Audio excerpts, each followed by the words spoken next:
my name is Steve Rowe, and today I'd like to talk about something that affects all martial artists, and that's pain. Now, those of us that have been training for a long time will know there's a difference between good pain and bad pain. And I think any student of the martial arts, and certainly any coach, needs to be able to tell the difference. Good pain is where you train, it feels like it hurts, but actually your muscles and tendons are getting stronger and you're not causing any damage. A lot of people get that pain and they think it's terrible and they give up, but actually you've got to regard that as good pain because you're getting better, you're getting stronger and you're getting healthier. Bad pain, of course, is if you are going to damage something.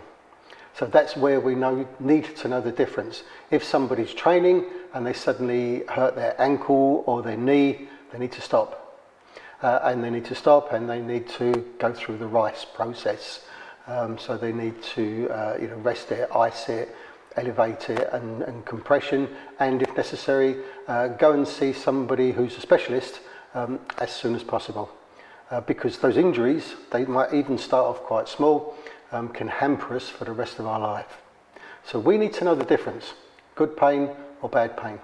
In the martial arts we talk about eating bitter, and eating bitter is good pain, not bad pain.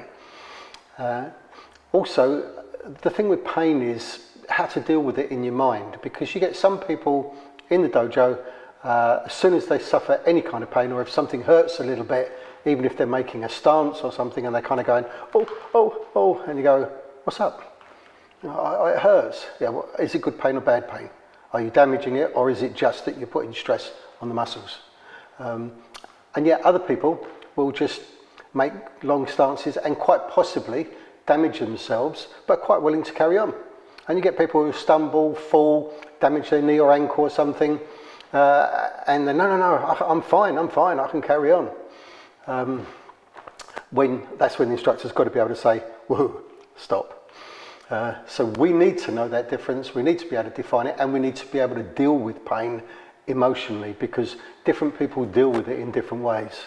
Anyone who does that kind of pressure point stuff knows some people, you touch on a nerve point and they kind of, and they collapse. Other people are like, don't make no difference. So often also it can be the mental attitude. What hurts you when you're not in fight mode doesn't hurt you when you're in fight mode. We know a lot of people who have been stabbed and so on didn't even know it at the time. They had broken bones, damaged ribs and so on. You don't feel it in the midst of heat of a fight.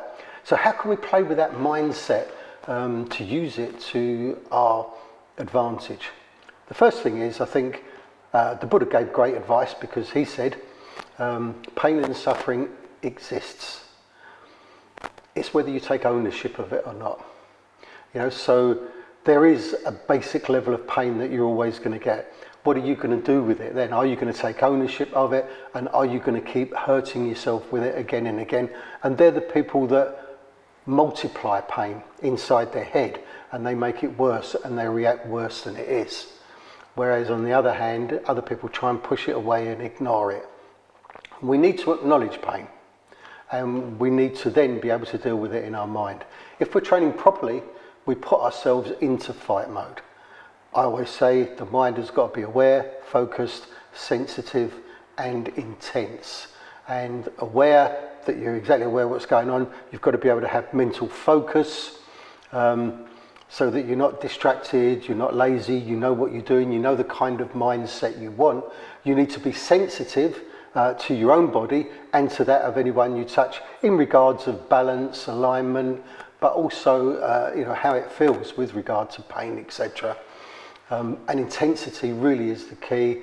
So our mindset, the right mindset when you're training, is fighting intense. So you can have it really focused, highly aware, you've got an opponent there in mind, you're training your mind as if it is a real fight, you've got that intensity, but also you're aware if you're going to be damaging yourself. For a coach to be able to create that in a class is a real skill. To be able to encourage it in students and get them to be that way is a real skill, but that's where you get the improvement. And you don't want people to suffer from injuries because they've carried on when they shouldn't have done, but others you've got to kick their backside because they've got to harden up a little bit, they've got to shut up, they've got to get on with it, and they've got to find that intense mindset to be able to deal with it. Other kind of pain and suffering that it might be worth sort of throwing into the pot as well is emotional, because when you get into the dojo, whatever's been going on outside of the dojo sometimes is causing us grief and suffering when we come in, and sometimes a situation in the dojo can do the same as well. And it comes back to that same thing, pain and suffering.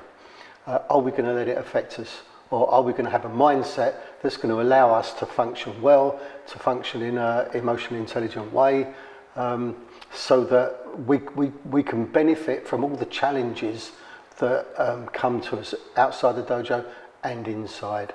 So when you think about it, if you hurt yourself, generally, if you cut yourself on your skin, you'll clean it, you'll put a plaster on it or whatever, or a bandage, and you will allow it to heal. Quite often when you get upset, or if something's bothering you, if there's somebody in the dojo that you don't want to partner with, or you don't like, or you're getting upset with, if you've got something that's going on outside in your life in the same way, don't take ownership of it. You know, appreciate, I've got a problem here, I've got to deal with it, but don't like getting a knife and going and stabbing yourself with it again and again and making it worse, building it up to worse than what it is. You end up with emotional pain and suffering that goes along with it, and you don't want to stop training or walk away from something that's good for you. Okay, so dealing with pain is very important. Understand the difference, whether it's good pain or whether it's bad pain. Dealing with emotional pain, pain is just pain. How you deal with it is important, and I think that if you take ownership of it and make it worse than it is, you're just going to cause a lot of suffering. But if you can deal with it in the right way, if you can deal with it in a healthy way, you'll be able to train for the rest of your life and hopefully remain healthy and sane. Thank you very much.